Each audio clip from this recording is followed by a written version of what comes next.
নমস্কাৰ বন্ধুসকল, স্বাগতম জনাইছোঁ আপোনালোকক ইউটিউব চেনেল যান্ত্ৰিকতালৈ। আপোনালোকে কেতিয়াবা হয়তো এটিএমলৈ গৈছে আৰু এটিএমত গৈ দেখে যে তাত এটা এচি লাগি থাকে। কিছুমান এটিএমত নাথাকে, কিন্তু প্ৰায়ভাগ এটিএমতে এটা এচি লাগি থাকে। আপোনালোকে কিছুমানে হয়তো ভাবে যে সেই এচিটো কাষ্টমাৰ ছাৰ্ভিচৰ কাৰণে লগোৱা হৈ থাকে, বা কিছুমানে হয়তো ভাবে তাত কিছুমান এটিএমত এজন গাৰ্ড বহি থাকে, সেই গাৰ্ডজনৰ কাৰণে লগোৱা হৈ থাকে বুলি ভাবে কিছুমানে, বা কিছুমানে হয়তো ভাবে যে সেই যিটো বেংকৰ এটিএম থাকে সেই বেংকটোৰ ষ্টেণ্ডাৰ্ড ফৰ্মটো দেখাবৰ কাৰণে লগোৱা থাকে বুলি ভাবে কিছুমানে। কিন্তু আচলতে সেই এটিএমটোত এচিটো কিয় লাগি থাকে, আজি মই আপোনালোকক সেই বিষয়ে কিছু কথা ক'ম। তেনেহ'লে বোলো অকণমান পলম নকৰি আমি ভিডিঅ'টো আৰম্ভ কৰোঁ। যেতিয়া কোনোবা এটা বস্তু অহৰহ চলি থাকে, তেতিয়াতো তাত হিট জেনেৰেট হয়, আৰু হিট জেনেৰেট হ'লে বস্তুটো বেয়া হোৱাৰ আশংকা আহি পৰে। এটিএমটো এনেকুৱা এটা বস্তু যিটোতো অহৰহ চলি থাকে, 24 ঘণ্টা চলি থাকে, আৰু প্ৰায় সপ্তাহৰ 7টা দিনেই চলি থাকে। কেতিয়াবা বন্ধ হয়, কিন্তু চলিয়ে থাকে প্ৰায়।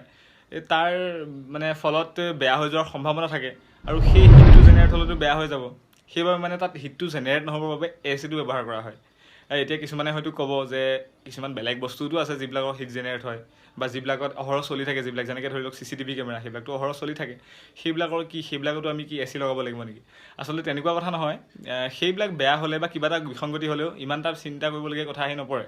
কিন্তু যদি এটা এটিএম যদি বিসংগতি হয়, আপোনালোকে জানে এটিএমটোতো আমি পইচা লেনদেনৰ কাৰণে ব্যৱহাৰ কৰোঁ, আৰু যদি তাত কিবা বিসংগতি হয়, তাত যদি এটা চিপ বেয়া হয় বা নষ্ট হৈ যায় যিকোনো এটা পাৰ্টছ, যদি তাত আপুনি 500 টকা যদি উলিয়াওঁতে যদি 5000 টকা ওলাই আহে, আমাৰতো লাভ হ'ব, আমাৰ একো অসুবিধা নহয়। কিন্তু সেই বেংকটোৰ কি গতি হ'ব বাৰু? আৰু আমাৰো এনেকুৱা হ'ব পাৰে, যদি আমি 5000 টকা উলিয়াইছোঁ আৰু যদি 500 টকা ওলাই সেইফালৰ পৰা 5000 টকা কাটি দিয়ে, তেনেহ'লে কেনেকৈ হ'ব বাৰু?